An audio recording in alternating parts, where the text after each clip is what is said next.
What's up guys, Daniel Bernas here, and in this video, we're going to be talking about what to expect in your first Arnis competition, as well as some insights and tips I'd like to share coming from my own experiences as a martial athlete.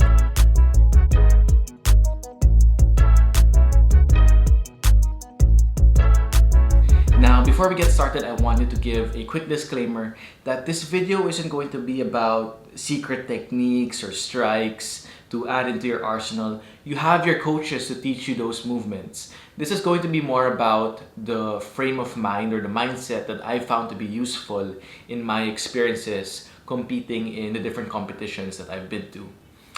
And so yeah, let's get started. And the first thing I wanted to say, or the first expectation you should have in your first competition, is that you're probably going to lose. Now, I know that sounds mean, but hear me out.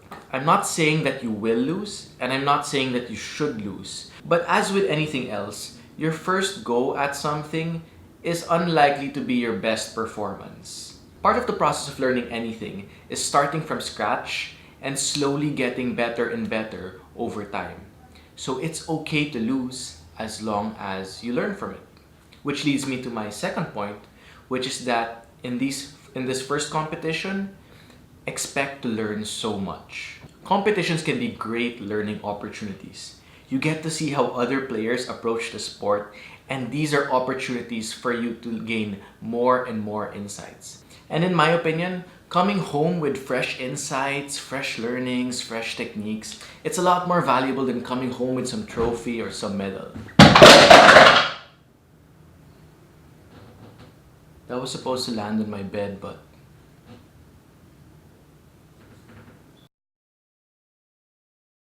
Now here's a tip. If you want to take your preparations for the event seriously, find out the players in your bracket or your division. Find out each and every name. Find out where they live. I'm just kidding. Find out each person in your division. And when the competition starts, watch every single match. Make sure you watch the matches of your would-be opponents, because that will really enhance your performance when you actually encounter them in your particular match. Now you can take it up a step further by finding a corner, keeping an eye on the competition, and shadow sparring in response to what they're doing. So what I like to do is I'd see the two people who I could possibly fight. They're both in my division. They're fighting at that moment. And I kind of assess who I think would be more likely to win. And I'd start moving around in response to what they're doing. So if they throw a strike, I might throw a block and a counterattack. If they plant their feet and I see an opening, I might initiate a strike and come into the range. So what you're doing are two things. You are training yourself to assess and size up another player, another competitor, and at the same time, you're hyper-focusing your movements for that day to specific people. And by the time you encounter those people, you might not, that's okay. By the time you encounter those people, you will have already taken some time in reading their movements, assessing their timing, assessing their distance management, and you can just get straight into it and start acting on that immediately. And that will give you a huge advantage in that match.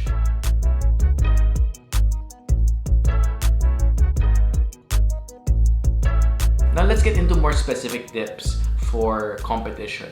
Now there are two main sparring formats that I've been accustomed to. There might be some variations, but it's pretty much these two. And these are the point system competition and the continuous striking competition. So when it comes to point system, these are usually more about clean strikes. And if you want clean strikes, my way of going about it is maintaining the long distance range of combat. From there, you're going to want to fine-tune your movements to emphasize reach, emphasize range, emphasize distance management, and so on. You want to strike from afar and then get out before your opponent even gets a chance to throw a strike back at you. Now, some tips to enhance your reach.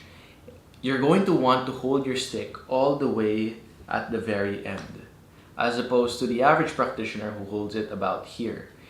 Now, in point system formats, you don't usually need this, what we call the puño, to throw back fist strike. It depends on the format you're in, but normally, with point system formats where you're emphasizing first to hit and getting points for that, those usually are not allowed.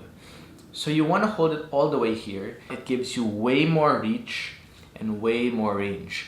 And if compared to someone holding the stick here, you can technically hit them at a range where they can't even reach you just yet.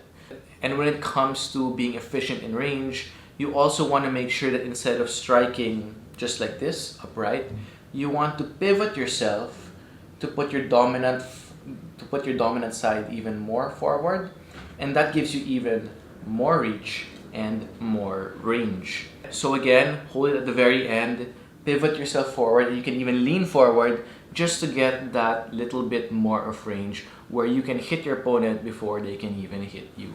So that's something that you can try working on, experimenting on, and that's what's worked for me so far. Now when it comes to continuous format sparring, these formats usually involve rating a player's superiority over the other. So rather than pausing matches to award points of who hit first or who got the clean strike, players will just keep going at it for maybe a minute or two, and then judges will rate them to see who was the better player. Now the way I like to prepare for this is to use tires or a training dummy and to just keep striking continuously for maybe 2-3 minutes.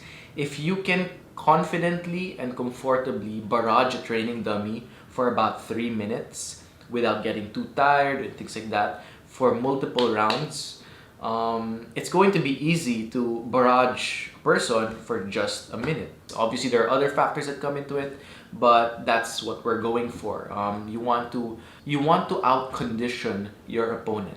If your opponent doesn't train as hard as that or as well as that, it's going to be hard for him to match your intensity, and that will give you a huge advantage in that kind of competition.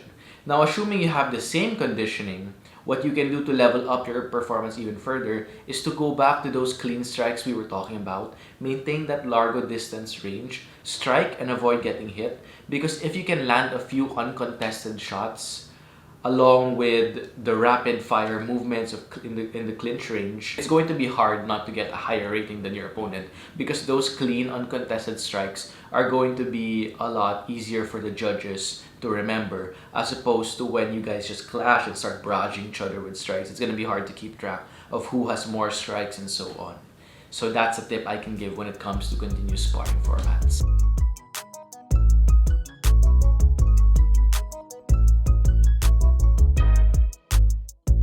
Now, on a last note, I wanted to talk about disarming. Disarming is really cool, I agree, and I've done it in high-level competitions before.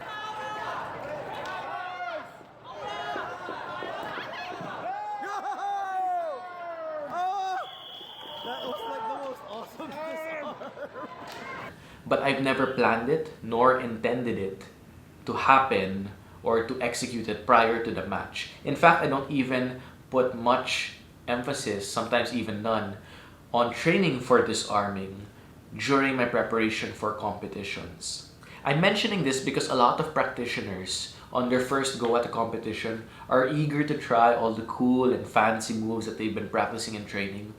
But the truth of the matter is, it's a lot better to stick with the basics. If you put too much focus on trying out those fancy stuff in the competition, you might accidentally see yourself getting penalties. Maybe you'd grab a stick too long and that's not allowed in the match.